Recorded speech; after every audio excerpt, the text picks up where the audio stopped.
Feito isso, o próximo passo é avaliar a movimentação dos olhos, né? Aqui tem um desafio, porque o paciente não vai colaborar com a movimentação, com o exame da movimentação do olho, né? Então a gente vai ter que utilizar aqui de um artifício, e esse artifício é manipular a atividade do sistema vestibular. Como vocês podem ver aqui na figura, o sistema vestibular ele tem uma conexão forte com os núcleos que são importantes para o funcionamento da motricidade ocular extrínseca, tem uma conexão forte. E a gente consegue, através de algumas manobras, aumentar ou reduzir a atividade do sistema vestibular. E quando a gente aumenta a atividade do sistema vestibular de um lado, consequentemente, o olho é empurrado para o lado oposto. Então, manipulando a atividade do sistema vestibular, a gente consegue empurrar o olho para um lado e para o outro e, portanto, avaliar se a movimentação do olho ele está íntegra, está funcionando de forma adequada. Como que a gente faz isso? O primeiro jeito mais simples de fazer, o que a gente recomenda fazer, é o reflexo óculo-cefálico, que é simplesmente virar a cabeça do paciente para um lado, para o outro, para cima e para baixo. E quando a gente vira a cabeça do paciente para um lado direito, por exemplo, a gente ativa o sistema vestibular do lado direito e isso empurra o olho para a esquerda, de modo que o olho fica olhando para frente. O oposto acontece quando a gente faz a virada da cabeça para a esquerda e também algo similar quando olha para cima. Quando a gente vira a cabeça para cima, os olhos descem para baixo. Quando a gente joga a cabeça para baixo, os olhos vão para cima, de modo que o olho sempre fica mais ou menos fixando para frente. Esse aqui é um exemplo de um paciente. Essa paciente não está com uma alteração do estado mental, mas o princípio é o mesmo. Podem ver, vai virando a cabeça do paciente e você vê que o olho fica fixo na frente. Isso é um reflexo, né, que mantém a estabilidade do olhar, tá? Aqui na vertical.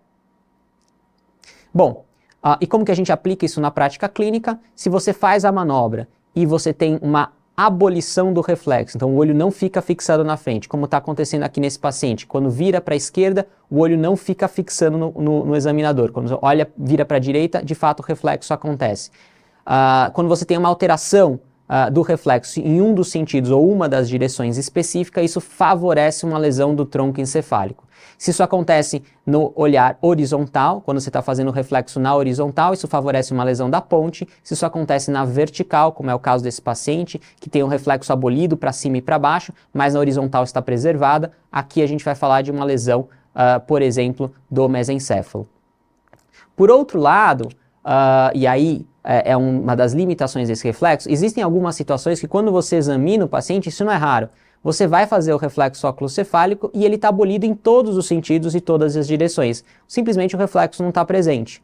Nessas situações podem significar duas coisas. Uma possibilidade é que você tenha uma lesão extensa do tronco encefálico, como acontece, por exemplo, na morte encefálica, ou, por exemplo, quando você tem uma situação de coma profundo, em que o paciente está sedado ou tem um rebaixamento de nível de consciência muito importante, e esse reflexo, então, ele está deprimido na ausência de uma lesão estrutural encefálica. Então, são as duas possibilidades. E como que a gente consegue diferenciar uma da outra? Nessas situações, é necessário que a gente faça um estímulo maior no sistema vestibular para, caso o sistema vestibular e o sistema oculomotor no tronco encefálico esteja preservado, eu consiga ativar ele e eu vou conseguir movimentar os olhos de forma adequada. E para isso a gente utiliza da tal da prova calórica. Então, o princípio da prova calórica é simples. Se a gente aquece o sistema vestibular, a gente aumenta a atividade do sistema vestibular, e se a gente esfria o sistema vestibular, particularmente, eu estou falando aqui dos canais semicirculares horizontais, a gente consegue deprimir a atividade do sistema vestibular. Para fazer isso, tem uma técnica específica. O paciente deve ser colocado em decúbito a 30 graus, porque a gente quer examinar particularmente o canal semicircular horizontal, ele tem que estar verticalizado, então quando o paciente está em decúbito a 30 graus, o canal fica verticalizado. É importante sempre fazer uma otoscopia antes, porque se existir uma obstrução no fluxo do líquido que a gente vai aplicar ali no conduto auditivo externo, se impede com que o líquido chegue mais próximo do canal semicircular, na membrana timpânica, e portanto aqueça ou esfrie de forma adequada a ele. Então é importante a gente sempre examinar e limpar o conduto auditivo antes de fazer o teste, caso seja necessário. E aí, tudo certo, a gente aplica 50 a 100 ml de água habitualmente gelada. A gente não usa tão frequentemente água aquecida, porque tem temperaturas específicas para isso, é mais difícil de fazer na prática, mas a água gelada, próximo de 5 a 0 graus Celsius, a gente vai aplicar ali no conduto auditivo externo, 50 a 100 ml, e aguardar 3 a 5 minutos, e aí o paciente, caso o sistema oculomotor e o sistema vestibular estejam íntegros, ele vai ter um desvio ocular provocado por isso. E como que funciona? A gente tem que lembrar que quando a gente aplica o frio, isso tende a atrair o olho. Então, se eu jogo o frio da orelha direita, o olho vai para a direita. Se eu jogo o frio na orelha esquerda, o olho vai para a esquerda. Se eu jogar frio dos duas orelhas, que é uma coisa que a gente não faz com tanta frequência, mas o olho vai para baixo. Se a gente jogar calor nas duas orelhas, o olho vai para cima. Então, mais ou menos isso é o raciocínio que a gente tem quando a gente aplica a prova calórica.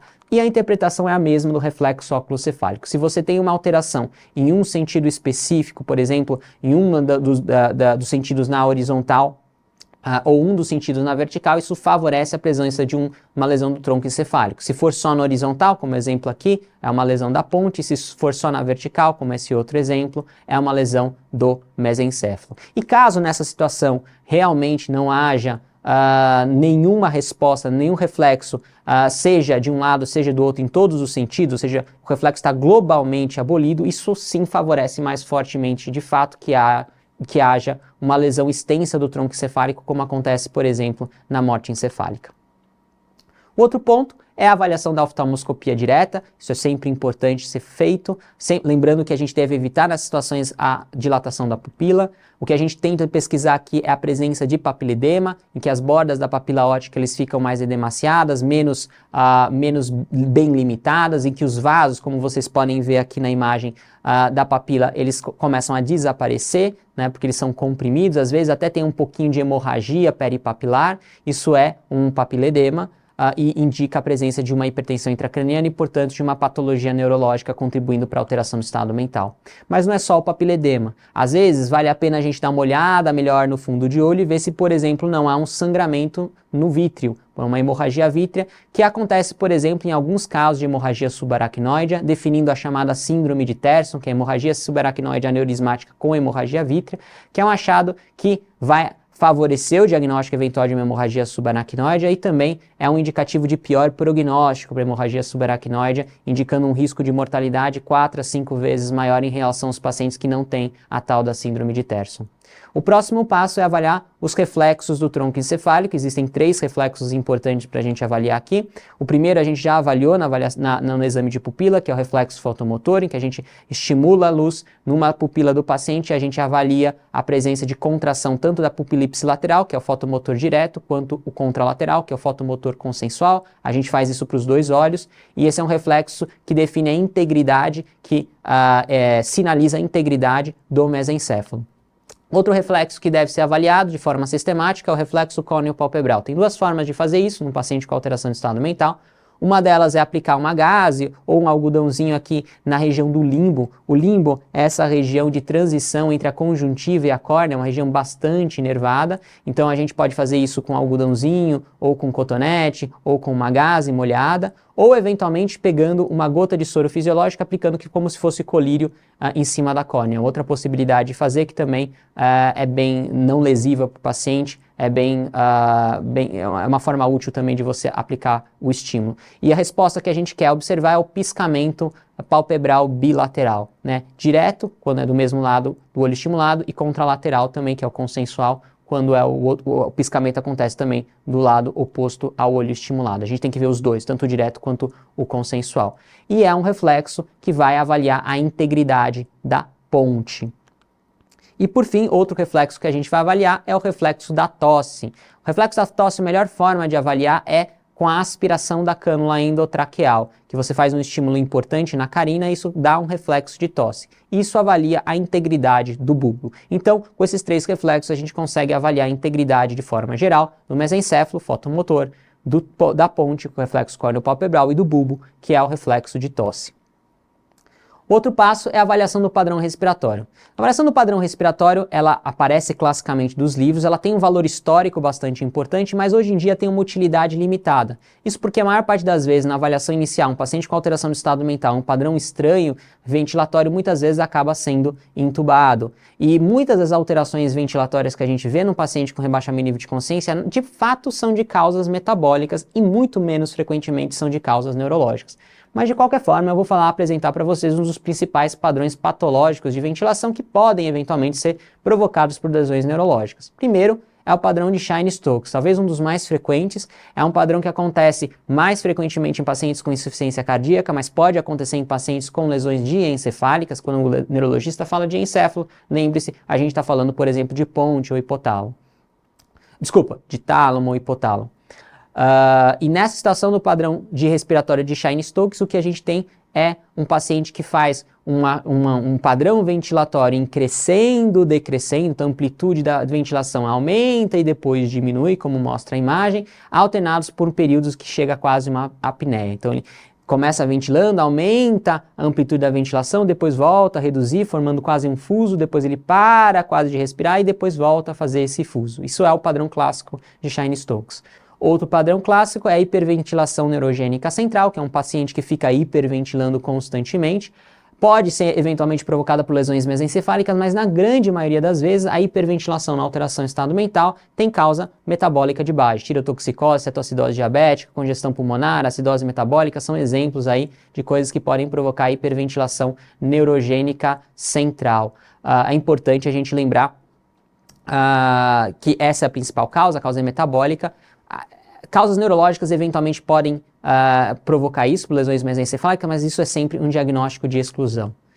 O padrão apnêustico, que é bem mais raro, que um paciente alterna períodos de apneia em inspiração e períodos de apneia em expiração e acontece em lesões de ponte mais baixa. Padrão atáxico, que na verdade é como se fosse um gasping, acontece nas lesões parciais de bulbo e geralmente não garante uma saturação adequada, então esses pacientes acabam sendo intubados invariavelmente na avaliação inicial. E quando há uma lesão grave de bulbo, apneia central, o paciente simplesmente não ventila espontaneamente. Bom, próximo passo é a avaliação do padrão de resposta motora. Então, o padrão de resposta motora, para avaliar o padrão de resposta motora, o primeiro passo é simplesmente inspecionar o comportamento espontâneo do paciente. E aqui a gente já tira bastante informações. O paciente está com uma alteração do estado mental e ele só movimenta um lado do corpo, favorece fortemente que o paciente esteja hemiparético do outro lado do corpo, por exemplo, né? Então, olhar movimentação espontânea ajuda bastante. O paciente está lá com uma sonda nasointeral e sempre tenta tirar a sonda com a mão esquerda, nunca com a mão direita. Então, isso favorece, por exemplo, que talvez exista uma paresia da mão direita. Então, observar o comportamento espontâneo é bastante importante. Depois, a gente vai fazer os estímulos dolorosos em cada um dos 4 membros e ver qual que é a resposta. Isso é bastante importante também. Se você aplica o estímulo doloroso na mão esquerda, o paciente retira. Quando você aplica na mão direita, ele não retira, ou ele vai com a mão esquerda tentar retirar sua mão, mas não movimenta a mão direita, isso também pode favorecer, por exemplo, uma paresia do membro superior direito. Então, avaliar a resposta a estímulo doloroso é o segundo passo da avaliação da resposta motora. Sempre importante avaliar o tônus muscular e particularmente os reflexos, né, os reflexos tendinosos profundos, e avaliar a presença do reflexo cutâneo plantar em extensão, que é o sinal de Babinski. Sempre aqui a gente vai valorizar a presença de assimetrias, né? Então, se acontece de um lado e não acontece do outro lado do corpo, isso favorece que haja mais provavelmente uma causa neurológica subjacente aos sintomas. Outro ponto importante nessa parte da avaliação é pesquisar ativamente, né, ficar atento quanto à presença de posturas patológicas. E as principais aqui, a decorticação e a descerebração, né, elas podem surgir espontaneamente, o paciente pode ficar na postura patológica continuamente ou podem ser transitórias. Quando você faz o estímulo, ele assume a postura e depois ele volta a ficar flácido. Então, eles podem ser evocados por estímulo ou espontaneamente o paciente pode fazer essa postura. A postura em decorticação, ela acontece por lesões acima do mesencéfalo e é uma situação em que o paciente ele faz uma flexão, rotação interna do membro superior e uma extensão, rotação interna do membro inferior. Geralmente, aqui a gente tem que sempre pensar em causas metabólicas, particularmente quando acontece só de um lado. Então, o paciente só assume postura em decorticação do lado direito ou só do lado esquerdo, isso favorece muito causa estrutural neurológica. Quando é dos dois lados, pode ser causa neurológica também, mas pode também ser provocado por causas metabólicas. A descerebração acontece por lesões abaixo do mesencéfalo, entre o mesencéfalo e a ponte baixa. A interpretação é a mesma da decorticação, no sentido de quando ela é unilateral, favorece bastante causa neurológica, quando é bilateral e simétrica, pode ser neurológico, mas também causas metabólicas podem provocar também. Na descerebração, o paciente ele faz uma extensão dos membros inferiores e dos membros superiores, com uma rotação interna de ambos, como está demonstrado aqui na figura. E uma outra postura patológica é a flacidez ou ausência de resposta. Isso acontece com lesões abaixo do bulbo rostral e nessa situação você faz os estímulos dolorosos e o paciente não tem qualquer resposta motora, mas podem acontecer reflexos de integração medular, porque a medula ainda está funcionando bem. E nessas situações, então, os reflexos tendinosos profundos, por exemplo, eles estão presentes, pode ter reflexo cutâneo plantar extensor, mas de outra forma o paciente ele não tem qualquer resposta motora. Existe aqui também uma exceção, um ponto bastante importante, que existem alguns reflexos que são reflexos complexos, que são integrados na medula e que podem estar presentes nessa situação e que muitas vezes podem gerar dúvida para o examinador. Esses reflexos são chamados sinais lazaroides. É o caso desse menino aqui, por exemplo. Esse aqui vai ser um exemplo de um principal sinal lazaroide que a gente vê, o mais comum, que é quando se manipula o pescoço, o paciente ele faz um movimento como se fosse um abraço, né? Ele flexiona os dois membros superiores. Então é o que esse caso, esse menino está em morte encefálica, quando se faz o movimento do pescoço, você tem a flexão dos membros superiores do paciente. Por outro lado, quando se faz o estímulo doloroso na face ou no externo, o paciente não tem qualquer resposta motora, mostrando que de fato esse movimento em flexão dos membros superiores não é espontâneo de forma nenhuma, é um movimento reflexo que aí é centrado principalmente por um automatismo de medula. Lembrar que essa postura flácida, né, ela pode acontecer por lesões abaixo do bulbo rostral, mas também pode acontecer numa situação de morte encefálica também, quando uma lesão extensa do tronco encefálico. Outros movimentos, outro passo da avaliação do padrão motor do paciente é a investigação, a avaliação de presença de movimentos involuntários. E diferentemente do senso comum, a maior parte das vezes em que você tem uma alteração do estado mental com movimentos involuntários, a causa é de natureza metabólica. Alguns dos movimentos involuntários mais comuns nessa situação são o tremor metabólico, que é um tremor geralmente em membro superior bem fino, de alta a moderada frequência, que às vezes é até difícil de ver, tem que prestar bastante atenção, como está mostrando aqui no caso dessa paciente, e geralmente a causa é metabólica, qualquer que seja. A presença de mioclonias, que é o segundo vídeo nessa senhora, são abalos rápidos, de curta duração, bem aleatórios, hora de um lado, hora do outro, não ritmados, tá? São chamadas mioclonias positivas. Elas podem acontecer por também várias causas metabólicas, podem gerar esse tipo de mioclonia, mas uma das mais frequentes, por exemplo, é a encefalopatia urêmica. No caso de uremia, é bem frequente isso acontecer, mas pode acontecer em qualquer situação, em quadros infecciosos, encefalopatia hepática, enfim. Um outro tipo de mioclonia é a mioclonia negativa, em que ao invés de você ter um abalo muscular, uma contração súbita, você tem uma perda súbita de tônus muscular. Então é o caso desse paciente. Um outro nome que se utiliza para esse achado clínico é o flapping ou asterixis, tá? É a mesma coisa, mas em essência é uma mioclonia negativa, uma perda súbita com duração de microsegundos do tônus muscular, como está acontecendo nesse paciente. Várias causas metabólicas podem gerar isso, mas uma das mais clássicas na literatura é a encefalopatia hepática. E os sinais meníngeos têm que ser examinados de forma sistemática em todos esses pacientes. Os principais aqui para serem avaliados é a rigidez de nuca, que é a dor ou rigidez que limita a flexão passiva do paciente. O paciente está deitado, com as pernas e os membros superiores paralelos no leito, e aí você faz a flexão do pescoço do paciente, ele sente dor ou tem uma rigidez que impede essa flexão, isso é a rigidez de nuca. O sinal de Kernig é uma outra possibilidade de avaliação, ele é menos sensível, mas mais específico. Então nessa situação o paciente, você faz uma flexão a 90 graus do quadril e do joelho do paciente, e a partir dessa posição você faz a extensão do joelho do paciente, formando um ângulo maior que 135 graus aqui abaixo do joelho, e se o paciente tiver dor ou tiver uma rigidez que impeça esse movimento, isso é o sinal de Kernig. O sinal de Brudzinski, durante a avaliação da rigidez de nuca, a hora que você flexiona o pescoço do paciente, se ele faz uma contração involuntária do quadril e do joelho, isso também é um sinal de irritação meníngea. Também, da mesma forma que o sinal de Kernig, é um sinal de menor sensibilidade, mais alta especificidade para uma inflamação meníngea, que pode acontecer, por exemplo, nas meningites, mas também pode acontecer, por exemplo, em algumas outras situações, como, por exemplo, a hemorragia subaracnoide.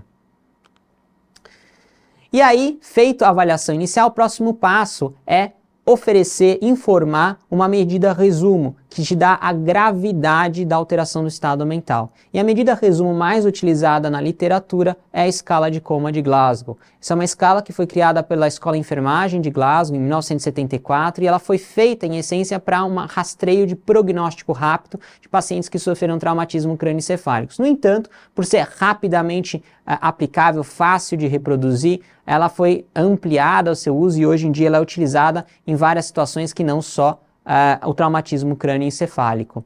Ela tem um valor preditivo para o traumatismo crânioencefálico, então a escala de coma de Glasgow de 13 a 15 sugere um traumatismo crânioencefálico leve, 9 a 12 moderado, menor ou igual a 8 grave. Isso tem uma relação prognóstica, uma escala, como vocês bem sabem, que avalia a melhor resposta verbal, melhor resposta motor e abertura ocular do paciente. E ela prediz, então, a mortalidade intra-hospitalar em pacientes com traumatismo crânioencefálico com uma boa área debaixo da curva, ou seja, uma boa correlação de acurácia. No entanto, a escala de coma de Glasgow ela tem uma série, tem algumas limitações importantes. A primeira grande limitação é que ela tende a subestimar o nível de consciência em pacientes com disartria ou pacientes afásicos. Então, imagina um paciente que teve lá um acidente automobilístico, não tem alteração nenhuma de nível de consciência, está vigil, orientado, direitinho, mas teve um traumatismo importante de mandíbula. Ele não vai conseguir ter uma resposta verbal importante sem ter nenhuma lesão neurológica. E o Glasgow dele vai cair por causa disso. Às vezes, se ele não está conseguindo falar nada, só está saindo sons incompreensíveis, o Glasgow dele já vai para 12, sem nenhuma lesão neurológica. Então, por valorizar demais a questão da comunicação verbal, a escala de coma de Glasgow pode subestimar o nível de consciência em algumas situações. O mesmo é válido, por exemplo, paciente que teve um AVC e tem uma afasia, nível de consciência preservado, mas está afásico e tem uma escala de coma de Glasgow reduzida sem ter alteração de fato do nível de consciência. Outro ponto importante, por valorizar também a questão da comunicação verbal, se o paciente for entubado por qualquer razão, isso limita a avaliação de forma importante e existe uma certa inconsistência na avaliação interexaminadores. A concordância entre examinadores da pontuação da escala de coma de Glasgow, ela gira em torno de 70% a 80%, principalmente porque exige uma certa experiência do examinador em identificar o que é uma postura patológica, o que é uma retirada inespecífica, em alguns casos o que é a localização estímulo. Nem sempre isso é facilmente reprodutível entre examinadores e isso gera uma limitação na avaliação da escala de coma de Glasgow. Por isso, o que se recomenda hoje em dia é cada vez mais se treinar a equipe médica a utilizar uma escala alternativa que também tem uma boa correlação com o prognóstico clínico e não tem essas limitações da escala de coma de Glasgow, que é a escala FOR. Então a escala FOR ela avalia 4 elementos. Primeiro elemento é a abertura ocular. Então, 4 é o paciente que está com o olho aberto e consegue piscar sob comandos, seguir o dedo do paciente. 3 é o paciente que está com olhos abertos, mas não faz esse segmento, não obedece comandos verbais simples com os olhos. 2 é o paciente que está com o olho fechado, mas abre os olhos quando você faz um estímulo verbal. 1 é o paciente que abre os olhos só com estímulo doloroso e 0 é o paciente que não abre o olho mesmo com estímulo doloroso. A melhor resposta motora. 4 é o paciente que obedece comandos verbais simples, então mostrar um joinha, fechar o punho, paz e amor. 3 é o paciente que não faz isso, mas localiza estímulo doloroso. 2 é o paciente que tem um padrão flexor da resposta ao estímulo doloroso, um padrão de decorticação. 1 é o paciente que faz uma resposta extensora, que é o padrão em descerebração. E 0 é o paciente que não tem resposta motora nenhum ou está em estado de mioclônico generalizado, que é um quadro de mioclonia generalizada que geralmente acontece no pós-parada cardiorrespiratória, na encefalopatia hipóxico-isquêmica.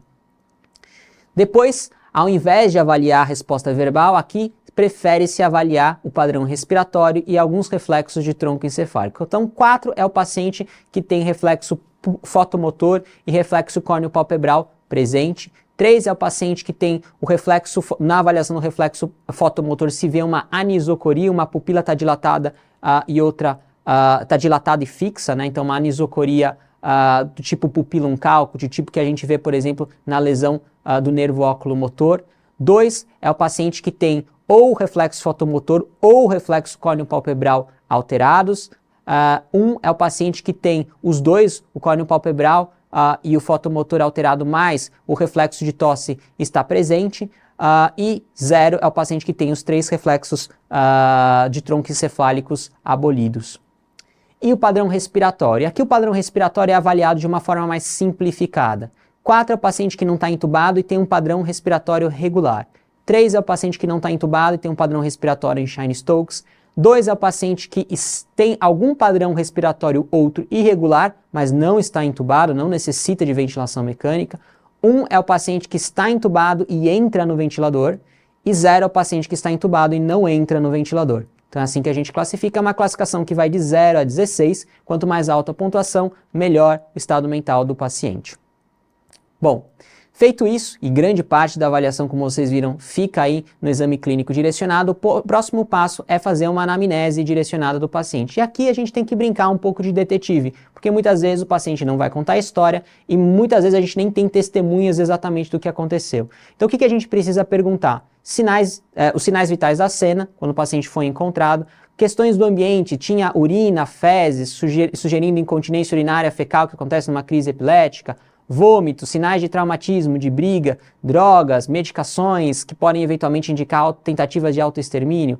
Teve algum sintoma que precedeu? O paciente teve uma dor de cabeça e rebaixou? Pode ser, por exemplo, uma rotura de aneurisma. Ficou com déficit neurológico e rebaixou? Por exemplo, acontece no acidente vascular cerebral. Estava febril, confuso e foi perdendo a consciência ao longo do tempo, como acontece nos quadros infecciosos. Foi algo súbito, que acontece nas crises epiléticas, no AVC, na parada cardiorrespiratória, ou algo lentamente progressivo, ou progressivo em horas, a poucos dias, como acontece nas infecções, quadros metabólicos, hiponatremia, por exemplo, nos tumores do sistema nervoso central. Quando foi a última vez que o paciente sabidamente estava assintomático? Isso é particularmente importante quando a gente pensa nas doenças cerebrovasculares. O que a gente conhece dos antecedentes médicos desse paciente? Houve alguma troca de medicação recente? Esse paciente tem acesso a medicações, a drogas ou eventualmente medicações sedativas? Esse paciente faz uso de anticoagulantes ou imunossupressores? O primeiro vai favorecer patologias hemorrágicas do sistema nervoso central, o segundo quadros infecciosos do sistema nervoso central. Paciente, é sempre importante a gente inspecionar os pertences do paciente, ver nos bolsos do paciente, às vezes tem documento de identidade, às vezes tem prescrição ou medicações no bolso que podem dar uma luz no que esse paciente tem de morbidade. E alguns pacientes vão ter cartões e braceletes falando de diagnósticos particulares, que esses pacientes têm, alergias a medicações e que podem ser relevantes na condução do caso do indivíduo. Feito isso, a gente parte para uma avaliação laboratorial inicial bastante extensa. De forma geral, o hemograma, o coagulograma, eletrólitos, função renal, função enzima hepática, se possível, função tireoidiana, amônia, gasometria venosa, uranálise e o raio-x simples de tórax, fora o eletrocardiograma que já foi feito, constituem a avaliação inicial desses pacientes. E o toxicológico? O toxicológico pode ser realizado, mas é importante a gente lembrar que ele tem uma utilidade bastante limitada. Primeiro que os resultados raramente vão estar disponíveis na fase inicial do tratamento, então eles vão ajudar o médico do dia seguinte a entender o que aconteceu, mas não você a cuidar do caso naquele momento. Eles têm altas taxas de falso negativo e falso positivo, e lembrar que o toxicológico significa o contato com uma substância, e não que a substância tenha de fato provocado o problema do paciente. Por exemplo, o paciente ele fez uso de álcool, está intoxicado ali com álcool, mas aí quando ele estava saindo da festa, ele recebeu um traumatismo crânioencefálico, alguém foi e deu uma paulada na cabeça. A causa do rebaixamento é o traumatismo crânioencefálico, eventualmente uma hemorragia subdural por causa do traumatismo crânioencefálico. Mas se você fizer o teste toxicológico, vai vir etanol em altos níveis. Não é o etanol que está provocando esse rebaixamento de nível de consciência. Então, contato não significa que a causa do rebaixamento de fato tenha sido a substância em si. Então, tem que ter bastante cautela no uso dessas, na interpretação dos achados do toxicológico, mas ele pode ser útil em algumas situações em que o diagnóstico não é muito bem esclarecido após uma avaliação completa. Feito isso, você identificou a alteração do estado mental, estabilizou, checou se tinha sinais evidentes de situações que precisam de conduta imediata, fez o exame físico, anamnese direcionada, colheu os exames de sangue. Aqui é o momento que a gente para, respira e vamos fazer um raciocínio etiológico para a gente entender o que está acontecendo nesse paciente. E aqui é importante a gente tem que ter um raciocínio bem amplo para não esquecer das principais causas, das mais importantes causas de alteração no estado mental. E um exemplo que é recomendado é o uso desse acrônimo AEIOU CHIPS. A para lembrar do álcool e doenças hepáticas, E para lembrar dos distúrbios hidroeletrolíticos ácido-base, I para lembrar de infecções, seja sistêmicas do sistema nervoso central, O para lembrar de overdose, intoxicação exógena, U para lembrar de uremia, T para lembrar das doenças de traumatismo crânioencefálico, I para lembrar de insulina, mas não só da insulina, causas endocrinológicas, complicações do diabetes, como a cetoacidose diabética, o coma hiperglicêmico hiperosmolar, o coma mixedematoso no paciente com hipotireoidismo, são exemplos de coisas que devem ser consideradas aqui. Causas psicogênicas, que é o transtorno conversivo, acidente vascular cerebral e crises epiléticas. Eu não vou falar, é claro, de todos, mas eu gostaria de dar algumas palavrinhas nesses 3 últimos que fazem bastante confusão no médico que está atendendo na porta do pronto-socorro. O primeiro é o coma psicogênico, é o paciente que está com transtorno conversivo e isso está gerando alteração do estado mental. Primeira coisa que tem que ficar claro para a gente é que coma puramente psicogênico é muito raro. É sempre um diagnóstico de exceção de exceção. Geralmente é um diagnóstico que a gente faz depois da internação com todos os exames à mão, mas algumas coisas que podem favorecer que de fato o paciente está em coma psicogênico é, primeiro, o fechamento voluntário das pálpebras. Então você tenta abrir a pálpebra do paciente, ele fica forçando para fechar. Movimentos propositados ocasionais. Então o paciente está lá flácido, não responde a nada, você vira o olho para o lado, parece que ninguém está inspecionando o paciente vai lá e ajeita o cabelo, ou ele posiciona melhor a calça. Isso é um movimento propositado que eventualmente pode surgir. E a presença de uma alteração de estado mental importante, um rebaixamento do nível de consciência muito importante, com eletroencéfalo completamente normal e bem laudado, isso é muito improvável, tá? Então é uma outra coisa que pode favorecer um coma puramente psicogênico. Outro achado do exame físico que pode te ajudar a pensar em coma psicogênico é a aplicação da prova calórica. No caso de uma prova calórica num paciente que que está em coma, como vocês sabem, isso gera um desvio do olhar para o lado da água fria. No entanto, quando a gente faz isso num paciente acordado, acontece isso daqui. Como vocês podem ver, em vez de ter um desvio do olhar, o paciente ele desenvolve um nistagmo. Isso porque o desvio do olhar num paciente acordado é corrigido pelo input visual. Isso gera um nistagmo, né, do paciente. Então, se você na hora da prova calórica, em vez de ver um desvio conjugado do olhar, vê um nistagmo, isso favorece que de fato o paciente provavelmente não tem uma alteração do estado mental tão importante assim. Ele tem um input visual, ele está enxergando o que está acontecendo, então isso favorece coma psicogênico. Nada disso é absoluto, nada disso é patognomônico, mas são coisas que podem te favorecer essa hipótese se houver dúvida. É claro, de novo, é sempre diagnóstico de exceção, de exclusão. AVC. AVC é uma coisa que a gente tem que sempre lembrar e sempre manter na cabeça a possibilidade de um evento neurovascular nesses pacientes, muito porque muitos desses pacientes, alguns desses pacientes que têm alteração do estado mental, muitas vezes jovens que chegam no pronto-socorro, têm oclusões da circulação posterior, por exemplo, os infartos de basilar, e 10% de todos os AVCs de artéria basilar, eles são não diagnosticados, porque o médico na porta acaba não pensando nesse diagnóstico, não faz o protocolo AVC, não faz o estudo de vaso, e aí se perde a oportunidade de introduzir um tratamento que é tempo dependente, que faria muita diferença no prognóstico desse paciente. São situações geralmente bastante catastróficas. Como não comer bola nessa situação? Lembrar que na apresentação clínica dos pacientes com oclusão da artéria basilar, acontece com muita frequência alterações de pupila e alterações da motricidade ocular e cíclica. Então, um paciente com rebaixamento de nível de consciência súbito, particularmente, ou se você não sabe qual que foi o timing, mas ele está rebaixado, qual a alteração de pupila, alteração de motricidade ocular extrínseca, lembre de pensar na possibilidade da oclusão da artéria basilar e de pensar em investigar dentro do contexto de protocolo AVC. Claro que você tem várias coisas que provocam essas alterações de pupila, mas lembre de considerar a possibilidade de doença cerebrovascular nessa situação. E crise epilética, é importante também a gente pensar, porque se por um lado existe o estado de mal epilético convulsivo, que é bastante óbvio às vezes para o diagnóstico, existe também pacientes com estado de mal epilético que não tem manifestações muito óbvias, tem automatismos sutis, movimentos nistagmoides, estereotipados, mas que não são claros de alteração no estado de crise epilética, e a gente tem que lembrar disso para a gente conseguir fazer o diagnóstico. Então, na situação de dúvida, especialmente pacientes que têm flutuações de nível de consciência bastante importante na internação, considerar o eletroencefalograma prolongado para fazer diagnóstico. Lembrando que o eletroencefalograma de duração curta não consegue fazer o diagnóstico com alta sensibilidade nessas situações. Bom, lembrando, portanto, das possibilidades diagnósticas, considerando que você tem de anamnese, de exame físico, de exame complementar, a primeira pergunta que você vai fazer é: será que existe uma probabilidade alta desse paciente ter uma lesão neurológica que provoque os sintomas desse paciente? Quando que a gente vai pensar isso? Quando o paciente tem um déficit focal no exame físico, papiledema, crise epilética, uma história clínica muito sugestiva de doença neurológica aguda. Ficou com uma vertigem, teve uma hemiparesia e rebaixou. Isso é muito claro para uma doença neurológica.